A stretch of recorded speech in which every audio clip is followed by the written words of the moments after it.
So here's question 4. Now this is another lovely question. Why was there a civil war? So the Civil War started in 1918. You could argue it started right at the beginning of 1918, but it built momentum over time, and it lasted until 1921. By 1921, it was clear that the Bolsheviks had won. It was between the Reds, the Bolsheviks, and the Whites. Now, the Whites were made up of a number of different groups. So they included political opponents, people who just didn't want the Reds in power, ethnic minorities who are known as the Greens or the Green Whites, and they wanted to be in power themselves, to have independence in their own country. So, for example, Georgians wanted their own country with independence. So, yes, they wanted to get rid of the Reds, but they just wanted to be independent. They weren't interested in ruling Russia as a whole themselves. And the Whites were supported by foreign nations like Britain. So why was there a civil war? Now, there are a number of political reasons there was a civil war. The most important of these is the dissolution of the Constituent Assembly in January 1918. This angered anybody who believed in democracy, especially the social revolutionaries who had won the majority of the votes. According to democratic rule, the Bolsheviks shouldn't be in control, shouldn't have power. They only won 25% of the votes. So people who believed in democracy wanted the Bolsheviks out and were willing to fight in a civil war against the Bolsheviks. People were also angered because of the decree on political parties, which banned other political parties.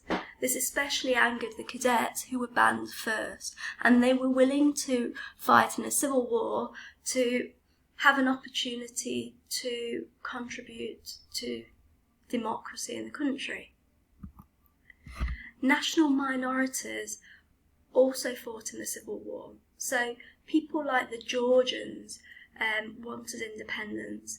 They felt let down by the decree on national minorities, which had promised the end of Russification, because the Bolsheviks didn't really deliver on this, and they wanted more. So that's why the Greens fought in the Civil War.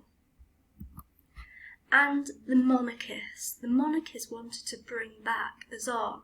So this group were largely unaware, or they were unaware, that the Tsar had been executed. Remember, the execution was kept secret, and the Civil War began before the Tsar was executed.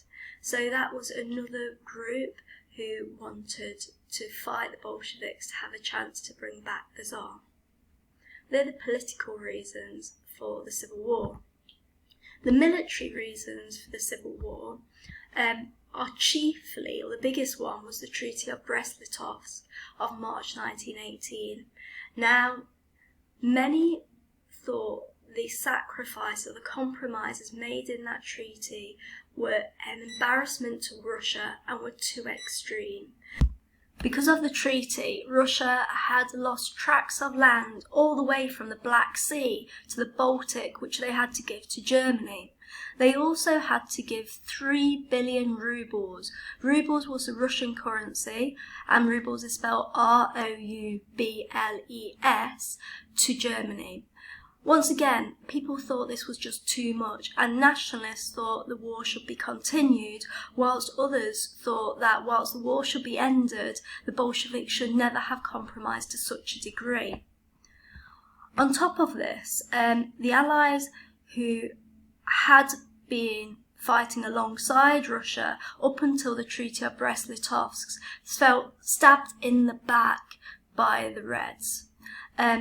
They supported the Whites in the Civil War in hope of gaining a new government that would rejoin the war. On top of this, the Reds had refused to pay back the loans the Allies had given them in the war, which further angered them. And Britain, USA and France in particular hated the Reds' communist beliefs because they ran contrary to capitalism within their own country.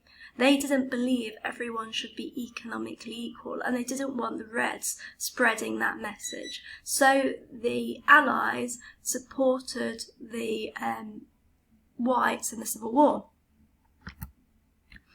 Finally, the Czech Legion supported the Whites in the Civil War because they felt mistreated by the Reds, as the Czech Legion had wanted to get to the Western Front through Russia using the railway system, but the Reds had said they could only do that if they gave the weapons, or their weapons, to the Reds, and the Reds would give them the weapons back when they exited Russian land. They felt that the Reds had shown them distrust, and it was disrespectful, and therefore they supported the Whites in the Civil War. Finally, there were socio-economic reasons why people supported the Whites in the Civil War. There was large-scale food shortages in Russia. So remember that despite the Treaty of Brest-Litovsk, it would take time for Russia to rebuild.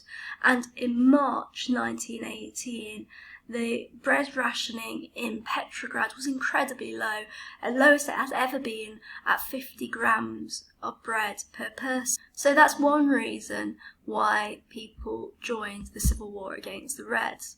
Also, many of the rich and the church felt burgled by the Reds. Their land had been taken off them and given to peasants as a result of the land decree, and they felt abused by this. They felt that it was unfair, and they wanted to get rid of the Reds. So they are the reasons for the Civil War. They can be summarised in this way on your revision card. You can also read more about them on page 25 in your revision guide.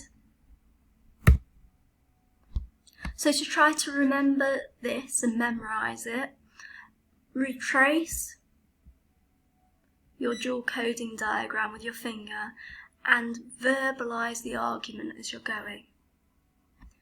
Then turn the piece of paper over and try to redraw and re-annotate the diagram from memory. Check to see if you've missed anything.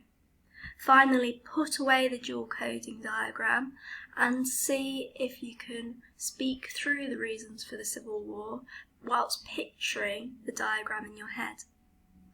Now, if you do that repeatedly, rewatching the video sometimes in between perhaps, it will go into your head and you'll feel a lot more confident with the knowledge. And that is this question completely finished. So question 4 is done.